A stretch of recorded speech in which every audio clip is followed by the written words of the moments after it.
Hello. Kaway po kayo kay Bong. Kaway po kayo kay Bong. At nako, tagal nyo. Kamusta po?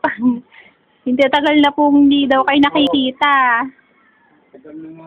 Kel. Opo. Oo. Bininig Ate Mary. Hello. Hello po.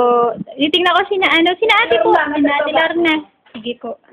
Lorna. Nag-ano na pala. Nag-ano na rin. Ilang may kwarto ba kayo?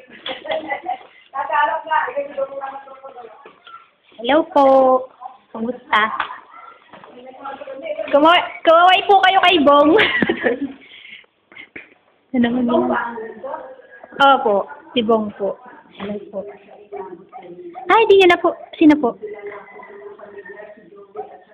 Si Kuya Dennis, si Ate Bibian, tapos si Bong po. Opo. Tagal niyo na nga raw po hindi nagkikita-kita. Sabi po ni di lalo na po si Bong kasi mas matanda si Opo, hindi makakapag-usap si Bong kasi may pupuntahan po, aalis. Sabi na ko, video mo sila lahat. Sabi ganun. Ano po ang pangalan si Ate Lorna po? Lorna. Ako si Maricel.